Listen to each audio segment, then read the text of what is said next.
Berjumpa lagi dengan Albarak. Kita lanjutkan cerita Budak Bayangan. Jangan lupa share, like, komen, dan subscribe. Budak Bayangan bab 2236, Pewaris Perdamaian. Menara Gading, Menara Harapan, dibangun oleh Iblis Hasrat, dan kemudian menjadi penjaranya. Tentu saja, penjara yang mampu menampung Daemon tidak mungkin rapuh. Pagoda besar dan pulau yang di atasnya berdiri telah melewati ribuan tahun penjara Hope, peringatan malapetaka. Dan tahun-tahun kehancuran yang tak terhitung jumlahnya setelahnya. Jadi bahkan Anvil of Valor tidak cukup kuat untuk menghancurkannya. Dan dia tidak melakukannya. Sebaliknya, ia memotong konsep yang menjaga Pulau Gading tetap di udara, dan untuk sementara waktu melemparkan sihir yang memungkinkannya terbang ke dalam kekacauan. Pulau itu jatuh, bentuknya yang besar miring saat 7 rantai yang robek berdenting keras. Danau tenang yang berada di permukaannya meluap ke tepian, membentuk air terjun yang luas. Tulang-tulang naga yang melingkari pagoda besar itu bergerak, mencabik-cabik tanah. Jauh di sana, para prajurit ketakutan melihat simbol harapan mereka jatuh dari langit. Mata Sunni terbelalak. Omong kosong, pulau besar itu runtuh, dan kuil tanpa nama terletak tepat di bawahnya. Bayangan bergerak, siap menahan jatuhnya pulau itu. Sunni pernah menghentikan gunung yang sedang berjalan selama beberapa saat, dan kini dia jauh lebih kuat. Namun, dia tidak yakin apakah dia akan mampu menghentikan jatuhnya masa benteng yang terbang itu. Namun, Pulau Gading tidak menabrak kuil tanpa nama. Sebelum itu terjadi, sebuah kehadiran tak kasat mata muncul di atas bangunan gelap itu dan menghalangi jalannya, menyebabkan seluruh pulau bergetar dan mengejar arah.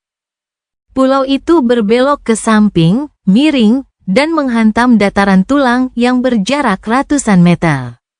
Medan perang bergetar, dunia berguncang, tulang kuno itu hancur. Bertenton tulang yang hancur jatuh ke dalam awan salju yang mengepul, dan sebuah lubang besar terbentuk di tanah tempat Pulau Gading menghantamnya. Pulau itu sendiri menghantam dataran yang retak, menarik lebih banyak medan perang yang runtuh bersamanya, dan tenggelam ke dalam kegelapan dingin Hollows. Tak lama kemudian, pulau itu menghilang dari pandangan, meninggalkan jurang bergerigi yang membentang beberapa kilometer di permukaan Bresbone Ridge. Segala sesuatu di dalamnya tertutup oleh salju. Tetapi beberapa saat kemudian, dampak mengerikan lainnya mengguncang dunia saat pulau terbang itu menghancurkan kanopi hutan yang mengerikan dan menghantam tanah. Salju didorong ke langit yang gelap, dan sesosok tubuh sendirian menampakkan diri di tepi jurang yang luas, bangkit dengan goyah dari tulang yang hancur. Ia adalah seorang pria muda ramping dengan kulit porselen dan fitur wajah yang menarik, mengenakan mantel hitam dan ekspresi bingung. Dia adalah Master Sunless, sang penyihir menawan yang dibawa Changing Star ke Godgrave sebagai pemberi memori bagi penjaga api. Kekasihnya yang terkenal. Anvil menatapnya dengan jijik, lalu melirik putri angkatnya, "Aku juga akan mengambil mainan ini darimu. Untuk membantumu menyingkirkan gangguan yang tidak perlu."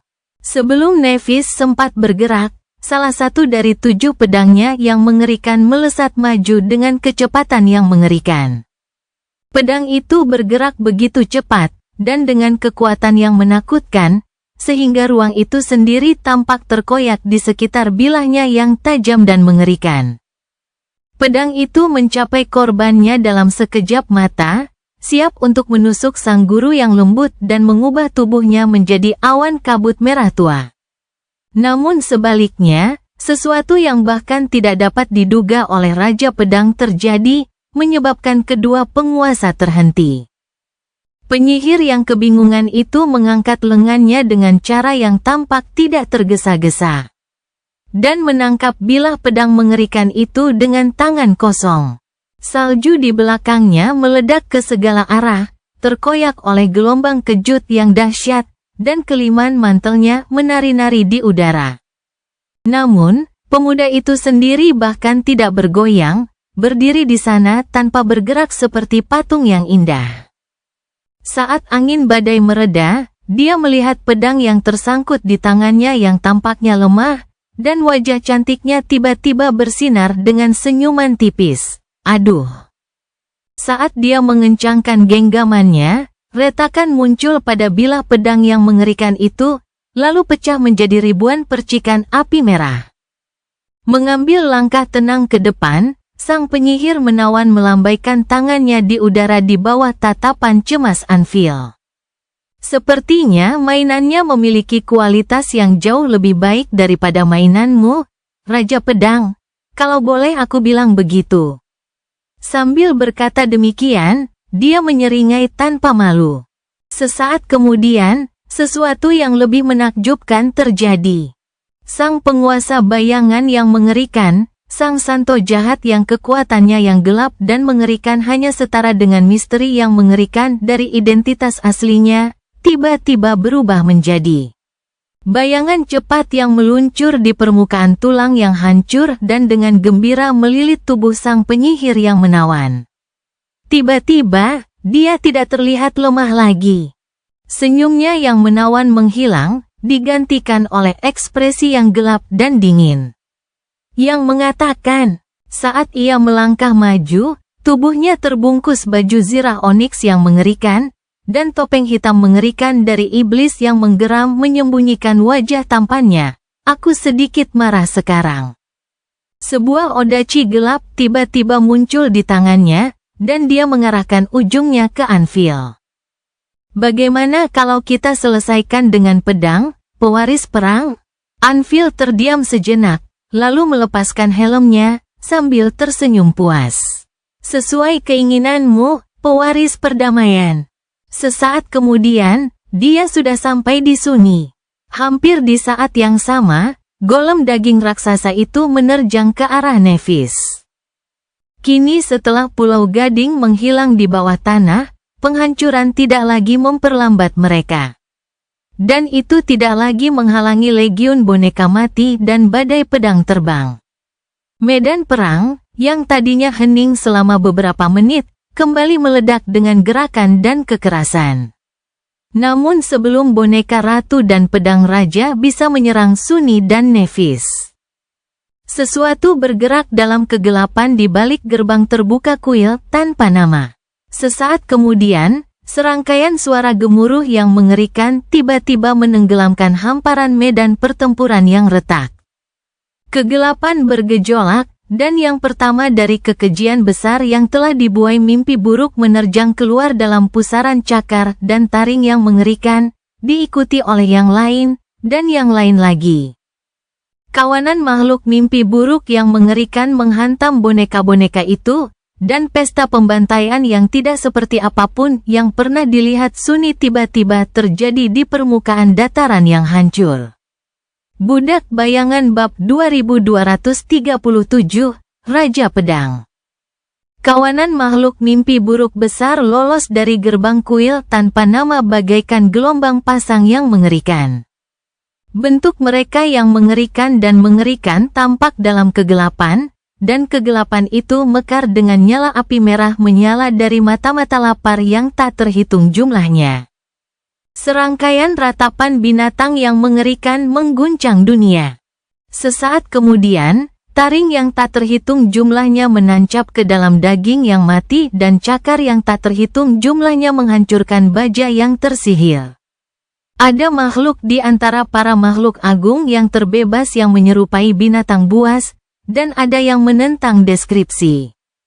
Setelah melepaskan belenggu kutukan mimpi, makhluk-makhluk mengerikan ini diliputi amarah, kelaparan, dan bekas luka dingin yang ditinggalkan di jiwa mereka oleh mimpi buruk yang tak berujung. Boneka-boneka mati, pedang-pedang terbang, dan predator-predator kuno dari hutan belantara yang keji, ketiga pasukan ini bertempur di medan perang yang terpecah-pecah. melepaskan gelombang kekerasan yang menghancurkan. Sunni bukanlah seorang penguasa, tetapi pasukannya yang penuh kekejian tidak kalah dengan dua pasukan tertinggi lainnya. Tentu saja, jumlah mereka jauh lebih sedikit daripada boneka-boneka ratu dan pedang-pedang raja. Namun, setiap makhluk mimpi buruk besar jauh lebih kuat daripada sebagian besar antek-antek tertinggi, dan akibatnya, pembantaian yang mereka lakukan sungguh mengerikan. Ada trik sederhana mengapa Sunni mampu menandingi para sovereign sebagai seorang transenden dalam hal itu. Itu karena, tidak seperti mereka, dia tidak memiliki kendali apapun atas pasukannya.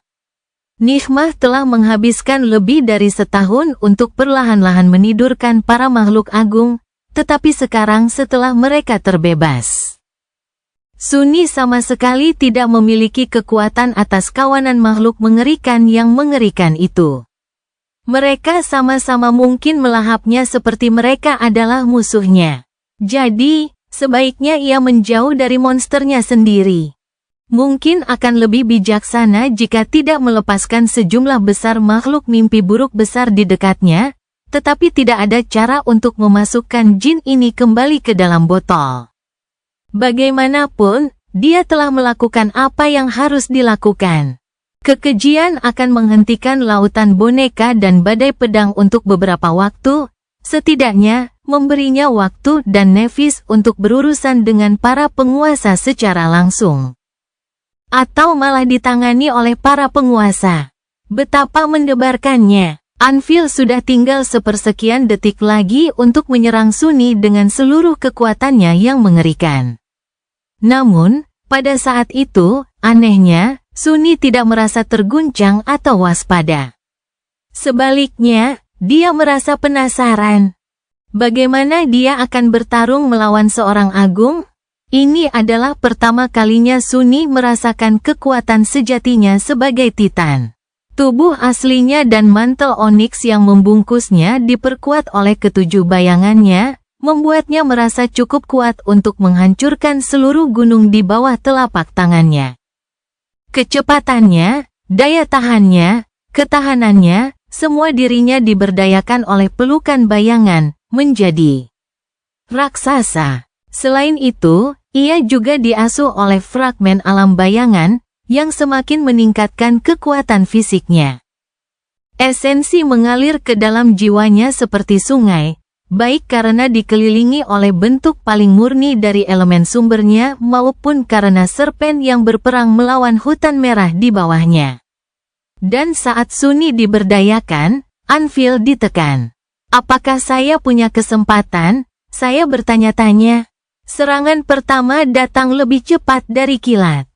Begitu cepatnya, bahkan Sunni tidak dapat melihatnya, ia hanya dapat merasakannya melalui gerakan bayangan. Waktu seakan melambat, dan kepingan salju membeku di udara, bersinar seperti bintang dingin di langit malam saat memantulkan cahaya cemerlang Nef. Pedang terkutuk Anvil turun ke atasnya seperti pertanda buruk, memutarbalikkan ruang di sekitarnya. Dan bergerak melewati waktu yang membeku, Sunni menghindarinya dengan kemudahan yang terlatih seperti seorang pendekar pedang ulung. Menghindari serangan itu, ia mendorong dirinya ke depan. Pada kecepatan ini, udara itu sendiri seperti dinding yang menghalangi jalannya. Sunni menghancurkan dinding itu dengan mudah dan menusukkan odachinya ke wajah Anvil yang tidak terlindungi. Penghinaan dingin tampak di mata abu-abu sang penguasa. Aku membuat kesalahan. Mengabaikan hukum kelembaman, pedang Anvil langsung berubah arah dan berubah dari tebasan ke bawah menjadi tebasan horizontal. Ia menyerang Sunni dengan sisi datar bilah pedangnya, menyebabkan retakan muncul di permukaan mantel oniks dan membuat Sunni terhuyung mundur. Rasa sakit yang tumpul menjalar ke perutnya, dan ia merasakan darah di lidahnya. Ada aturan dalam ilmu pedang. Gerak kaki, anatomi manusia, penerapan kekuatan, namun, Anvil memimpin pasukan yang melanggar semua aturan, menolak mematuhi hukum apapun yang tidak dibuat olehnya. dia dapat mengendalikan logam itu sendiri, dan karena itu, pedangnya dapat bergerak ke arah manapun yang dia inginkan, dengan kecepatan berapapun. Tubuhnya juga terbungkus dalam baju zirah baja, jadi mengamati gerak kakinya tidaklah ada gunanya. Biarkan aku menunjukkan kepadamu ilmu pedang, cacing. Mendengar suara Anvil yang acuh tak acuh, Sunny tersenyum tipis. Omong kosong. Pada saat berikutnya, rentetan serangan menghujaninya seperti badai baja. Jumlahnya terlalu banyak untuk dihitung, dan masing-masing membawa kekuatan dahsyat dari seorang Supreme. Serangan Anvil tak terelakkan dan tirani, seolah-olah langit itu sendiri sedang jatuh menimpa Sunny. Pedang terkutuk yang dipegang raja di tangannya adalah yang paling ganas, tetapi 6 bilah pedang yang melayang di sekelilingnya juga tidak kalah mematikan. Tulang yang hancur itu retak di bawah sepatu bot Sunny saat ia menghindar dan mengelak. Lalu meledak sesaat kemudian ketika luka-luka yang ditujukan ke tubuhnya menggigitnya dengan kekuatan yang menghancurkan. Odachi hitam milik Sunny menangkis beberapa serangan dan menangkis beberapa serangan lagi, lalu terpotong dengan rapi dan hancur menjadi aliran bayangan. Pedang baru muncul di tangannya hampir seketika, lalu 4 lengan lagi terbentuk dari bayangan, masing-masing memegang bilahnya sendiri. Entah bagaimana ia berhasil selamat dari serangan bertubi-tubi itu, sambil menyadari dengan ngeri bahwa ketahanan baja pembunuh yang ia hadapi hanya bertahan sesaat. Dan ada satu gelombang serangan terakhir yang tidak dapat ia hindari. Bilahnya patah, dan tangan bayangannya terputus. Pedang terkutuk itu terbang ke arahnya. Tak ada yang bisa menghentikannya untuk menusuk jantungnya. Namun, tepat sebelum pedang itu menusuknya, Sunny menghilang begitu saja ke dalam bayangan dan melangkah keluar dari balik Anvil. Memberikan pukulan telak ke punggung Sovereign. Ada apa dengan orang ini dan menyebut semua musuhnya cacing? Sunny menyeringai di balik topeng wafer. Bagaimana kalau aku menunjukkan kepadamu ilmu pedang? Saat Anvil menggunakan aspeknya untuk menegakkan tubuhnya dan berbalik. Keenam pedang mengerikan itu berubah menjadi bola baja berdesir di sekelilingnya. Sunny mengubah pendiriannya dan menyalurkan gaya bertarung yang mengalir dan tak terduga, gaya pertama yang pernah dipelajarinya. Gaya yang diwarisi Nevis dari Broken Sword, dan dia warisi darinya. Mata Anvil menjadi gelap. Budak bayangan bab 2238, tak terkalahkan. Anvil of Valor mungkin adalah prajurit paling cemerlang di generasinya. Prajurit paling cemerlang di antara mereka yang masih hidup, setidaknya. Ia dilahirkan dan dibesarkan untuk menjadi lambang kehebatan bela diri, menghabiskan puluhan tahun bertempur dalam pertempuran berdarah di medan perang yang tak terhitung jumlahnya. Memimpin penaklukan gemilang di berbagai wilayah luas di alam mimpi, dan memperkokoh kekuasaan klan besar Valor di dunia dengan pedang dan palunya. Dalam beberapa hal, dia adalah perwujudan dari generasi kedua. Dia kuat, dia menakutkan, dia tiran dan mendominasi. Namun, Sunny sendiri adalah sosok yang menakutkan di medan perang. Dan, sebagai salah satu prajurit Awaken terkuat dalam sejarah, ia lebih dari cukup layak untuk mewakili generasinya sendiri. Generasi ketiga lebih sulit dijelaskan daripada 2 generasi sebelumnya. Anggota generasi pertama telah selamat dari turunnya mantra mimpi buruk dan membangun fondasi tatanan dunia baru. Generasi kedua, yang pertama kali lahir di dunia kejam mantra mimpi buruk, tumbuh untuk menaklukkannya dan membangun di atas fondasi itu. Generasi ketiga tidak dibentuk oleh peristiwa-peristiwa yang begitu jelas, dan juga tidak mencapai sesuatu yang penting. Mungkin yang benar-benar membentuknya adalah jatuhnya Amerika Utara, dan juga 2 generasi Awaken sebelumnya. Jadi, hari ini, para anggota generasi ketiga akan membedakannya dengan mengalahkan orang-orang yang telah membentuknya. Masa depan sedang berjuang melawan masa lalu, ingin lepas dari cengkeraman besinya. Saat Sunni menyerang, seni pertempuran transendennya menampakkan dirinya sepenuhnya. Gerakannya cepat dan mengalir, dipandu oleh indera bayangannya alih-alih penglihatan. Pedangnya ganas dan ganas, menahan beban seberat gunung atau berubah seringan bulu pada saat berikutnya. Setiap serangan sangat mematikan dan dipenuhi dengan kekuatan yang mengerikan, menyebabkan gelombang kejut yang dahsyat mengguncang dunia setelah setiap serangan. Sunni sendiri tampak menyeramkan dan sulit dipahami, bergerak bebas di antara bayangan-bayangan. Seolah-olah dia berada di beberapa tempat pada saat yang sama. Meskipun sebenarnya tidak, bayangan-bayangan itu sendiri bergerak dan mengalir, terkadang menjadi nyata dan mematikan. Sayangnya, bayangan-bayangan yang terwujud itu tidak dapat dibandingkan dengan kekuatannya yang luar biasa, dan dengan mudah dihancurkan oleh Anvil tanpa berhasil memperlambatnya. Landasan lebih kuat, lebih cepat, lebih tangguh. Namun tidak banyak. Sunni menyeringai saat merasakannya. Memang, dia lebih rendah dari penguasa yang tiran dalam hal kekuatan fisik, tetapi jarak di antara mereka tidak terlalu jauh, malah cukup sempit. Seolah-olah keuntungan sejati yang dimiliki para supremes sebagian besar terletak pada hubungan mereka dengan domain mereka, dan karena fragmen alam bayangan menekan hubungan itu. Anvil tidak memiliki kekuatan seperti biasanya. Namun, meski sempit, kesenjangan itu tampaknya mustahil dijembatani. Brengsek, setiap serangan Sunni berhasil diblokir, dibelokkan, atau dihindari dengan tenang. Setiap gerakan, tidak peduli seberapa cepat atau kuatnya, diprediksi dan diarahkan kepadanya. Meskipun kekuatannya dahsyat dan kekuatannya luar biasa, Sunni berjuang sekuat tenaga, sementara Anvil tampaknya tidak terganggu. Penuh penghinaan, bahkan, gaya ini, apakah dia mengajarkanmu gaya ini? Sepertinya kalian berdua sudah saling kenal jauh lebih lama daripada yang kau akui. Sunni menggertakkan giginya di balik topeng wafer.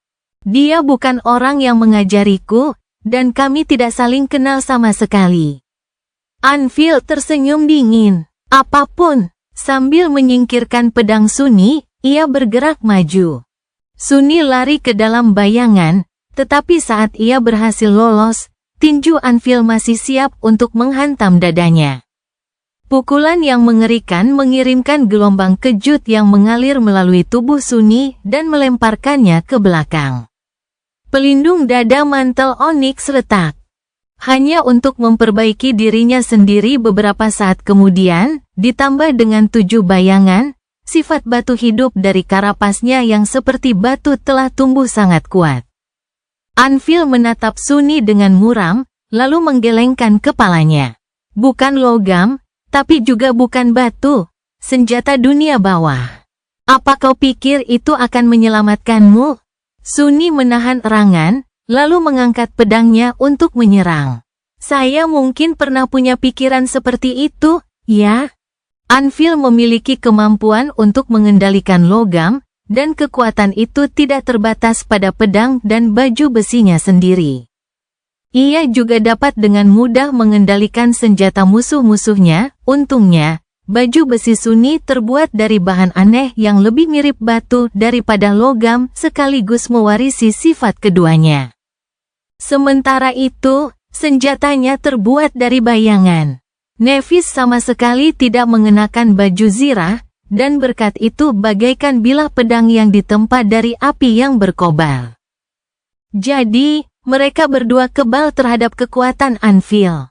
Namun, itu bukanlah sesuatu yang Sunni andalkan untuk menyelamatkannya.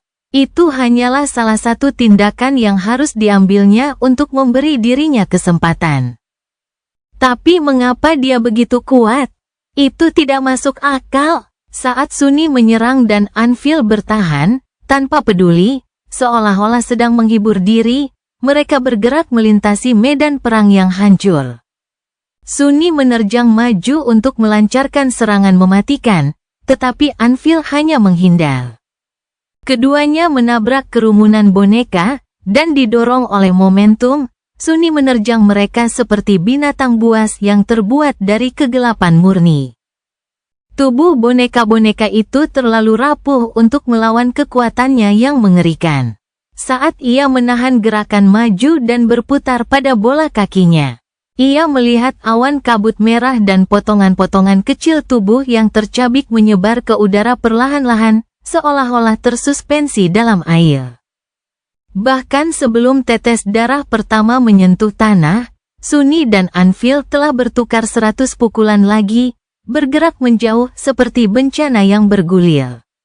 Saya pikir saya bisa merasakannya. Selama ini, Sunni telah mempelajari cara Anvil bertarung melalui Shadow Dance. Seni bertarung sang penguasa sangat dalam dan rumit. Aneh, bahkan mustahil untuk dipahami dalam waktu singkat. Namun sekarang, ia mulai menyadari mengapa sang Raja Pedang tampak begitu tak terkalahkan meskipun tidak jauh lebih kuat. Di sana, pada hakikat seni bertarungnya, digunakan sebagai senjata adalah kehendak. Dan sementara keduanya bertarung, Sunni sendiri sedang belajar cara menggunakan kehendak sebagai senjata. Budak Bayangan Bab 2239, Warna-warna cerah. Medan perang yang retak itu bergetar saat Sunni mendarat di tulang putih itu, langsung melesat pergi dengan gemuruh guntur. Dikelilingi oleh bayangan yang mengepul, dia seperti masa kegelapan tak berbentuk yang bergerak di sekitar sosok Raja Pedang yang tangguh, yang bertujuan untuk mengakhiri hidup sang raja. Pedang hitamnya bagaikan pertanda kematian, dan sewaktu-waktu, jubah hitamnya dapat menumbuhkan sulur-sulur yang melesat maju dengan kecepatan yang mengerikan, berubah menjadi bilah-bilah tajam. Tangan bercakar, atau rantai yang berderak. Pisau itu ditujukan untuk menembus baju zirah Anvil, tangan hitam pekat mencoba menjatuhkannya, dan rantai mencoba mengikatnya. Akan tetapi, sebaliknya, mereka hancur berkeping-keping akibat terkena baja gelap dari baju zirahnya yang tak tertembus, ditebas oleh pedangnya, dan dicabik-cabik oleh kekuatannya yang dahsyat. Dasar bajingan! Jika bayangan yang Sunni wujudkan lebih efektif melawan musuh utamanya, dia pasti sudah membungkus dirinya dalam Shadow Shell, yang akan membawa kekuatannya yang besar ke Anvil. Namun untuk saat ini, tidak ada gunanya, Shell hanya akan menawarkan target yang lebih besar kepada Raja Pedang, dan akan dihancurkan dengan cepat. Itu rasanya seperti Sunni terjebak dalam lumpur. Begitulah rasanya. Melawan musuh yang telah lama menempa kemauan mereka menjadi senjata mematikan, seperti kengerian yang tak terlukiskan dari seseorang yang perlahan tenggelam dalam lumpur dingin. Tidak mampu merangkak keluar atau menemukan pegangan. Itu karena dunia itu sendiri tampaknya berada di pihak Anvil, tunduk untuk mengakomodasi kehendaknya. Sunni tidak menyadarinya pada awalnya, tetapi begitu dia menyadari kesalahannya, mustahil untuk mengabaikannya. Efeknya halus, namun tak terelakkan. Membuat pedang sang raja semakin tajam sementara senjata Sunni menjadi semakin tumpul, membuat baju zirah sang raja lebih awet sementara baju zirah Sunni menjadi semakin rapuh. Membantu sang raja menyerang dengan tepat setiap waktu sementara Sunni tampaknya selalu meleset tipis dari sasarannya. Keinginan. Sunni juga memiliki kehendak, dan tidak sepenuhnya asing dengan penggunaannya. Ia bahkan mencoba melepaskannya melawan kehendak Anvil, dengan harapan dapat mengubah dunia kembali ke bentuk semula, bukan untuk mendukungnya, tetapi hanya untuk tetap netral. Namun, ia merasa seperti bayi yang mencoba mengalahkan orang dewasa. Jarak di antara mereka terlalu jauh. Dia juga bisa merasakan apa yang dilakukan Anvil. Namun, Sunni tidak punya kata-kata atau konsep untuk menjelaskan atau memahami apa yang dia rasakan. Seolah-olah dia adalah orang buta yang entah bagaimana berhasil memahami warna, sementara Anvil dapat mencampur warna untuk melukis gambar yang hidup dan indah dengan kuasnya. Sunyi merasa buruk. Sunyi merasa marah. Mengapa dia harus merasa seperti tenggelam saat merasakan kekuatan penuhnya untuk pertama kalinya? Ah, ini membuatku gila. Dunia tiba-tiba diselimuti cahaya menyilaukan saat Nephis melepaskan semburan api putih yang menderu dari kejauhan. Sunyi tidak bisa mengalihkan perhatiannya untuk mengamati pertempurannya melawan ratu, tetapi dia sesekali melihatnya sekilas. Nephis telah mengambil bentuk transendennya, muncul seperti roh cahaya dalam kegelapan pekat fragmen alam bayangan. Cahaya murninya menyebar jauh dan luas, menerangi lautan boneka yang gelap dan badai pedang yang berdesir di atas. Sosoknya yang cantik tampak kerdil di hadapan golem raksasa yang bergerak di udara saat ia menghindari serangan dahsyat sang ratu. Dari kejauhan, tampak seperti manusia yang mengejar kunang-kunang yang bersinar melintasi jurang yang gelap, namun, kunang-kunang itu memiliki gigitan yang ganas. Membakar makhluk menakutkan itu dengan sinar cahaya pijar yang menyilaukan, masing-masing panjangnya ratusan meter.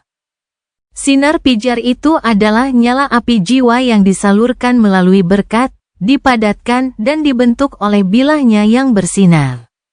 Sinar itu memotong dan membakar golem daging itu pada saat yang sama, bahkan mungkin menguapkan sebagian sungai darah yang mengalir bersama makhluk mengerikan itu. Namun, sekali lagi, kapal ratu tidak lagi seburuk itu. Saat ia bertarung, kapal itu terus berubah dan bergeser, mengambil bentuk yang lebih manusiawi. Makhluk yang menjulang tinggi itu masih tampak seperti monster yang lahir dari mimpi buruk yang mengerikan, tetapi sekarang ia juga memiliki keanggunan yang menakutkan dan dingin. Bergerak melintasi medan perang yang retak dengan tujuan yang ganas dan tanpa ampun. Luka yang ditimbulkan oleh api Nef terhapus dalam hitungan detik, tidak meninggalkan bekas sedikit pun. Titan-titan lain yang mati juga telah terbebas saat itu. Satu telah dicabik-cabik oleh kekejian besar yang sangat mengerikan, dan satu lagi berubah menjadi gunung daging berdarah oleh pedang-pedang terbang. Tetapi sisanya telah menghancurkan pasukan Sunyi yang ganas, membunuh dan memakan predator kuno dari hutan yang keji itu dengan berbagai cara yang mengerikan. Kita semua menahan diri, bahkan saat armornya rusak dan memperbaiki dirinya sendiri, saat dia menyerang Anvil bagaikan pusaran kegelapan yang mematikan. Sunyi tahu bahwa mereka berempat belum mengerahkan seluruh kekuatannya. Mereka sedang menyelidiki satu sama lain, untuk saat ini, mempelajari cara musuh mereka.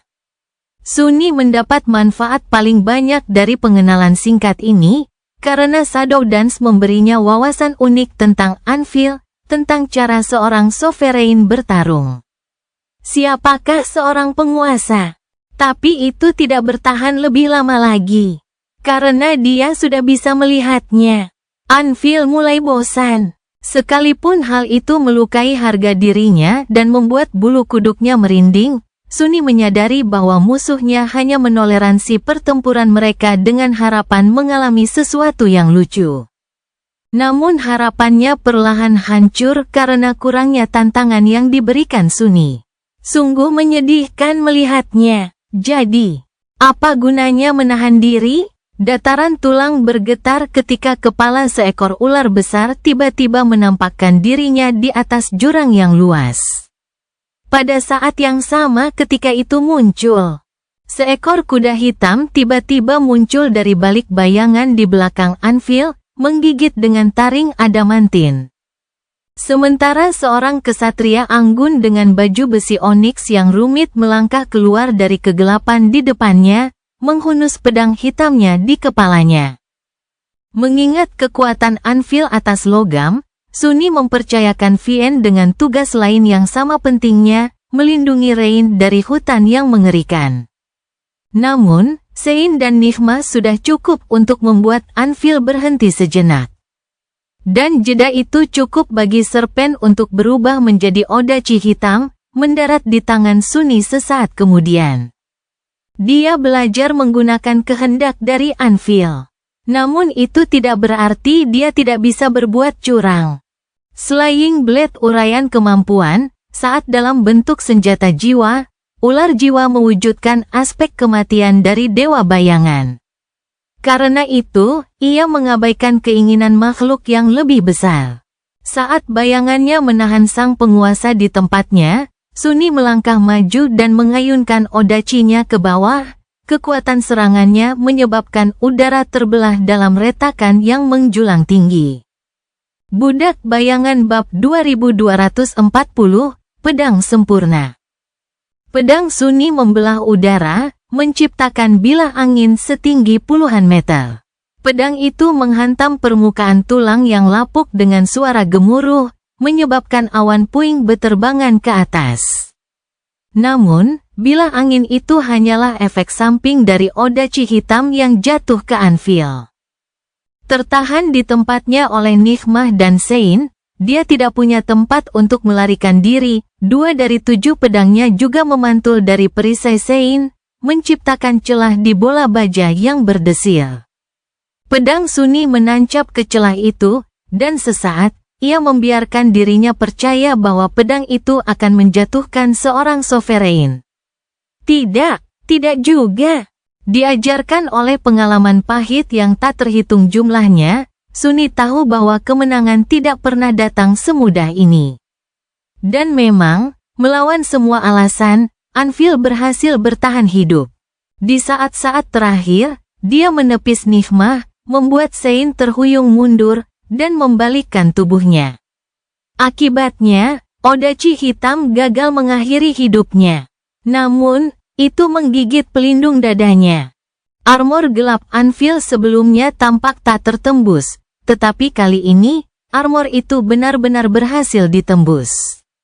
Pukulan sekilas itu tidak menembus dalam, tetapi Sunny merasakannya mengiris daging. Saat pedangnya menggesek permukaan tulang kuno itu, setetes darah menetes dari bilah pedangnya yang seperti ular. Anvil mundur beberapa langkah dan melihat ke bawah, ke luka panjang di baju besinya. Sesaat kemudian, logam hitam itu memperbaiki dirinya sendiri, tetapi luka sayatan dangkal di bawahnya tetap ada. Sambil mendongak, dia mengamati Sunny beberapa saat, lalu tersenyum dingin. Kau benar-benar membuatku berdarah. Tidak ada orang lain yang berhasil melakukannya dalam 1 dekade. Sunny tersenyum di balik topeng wafer, menyembunyikan ketidaknyamanannya. Berdarah? Dasar orang biasa. Sang Raja Pedang terkekeh. Pedangmu itu juga aneh. Ular jiwa seharusnya sudah punah ribuan tahun yang lalu, namun sekarang dia ada di sini. Satu-satunya yang masih hidup dari spesiesnya. Aku ingin tahu bagaimana mantra mimpi buruk bisa melestarikannya.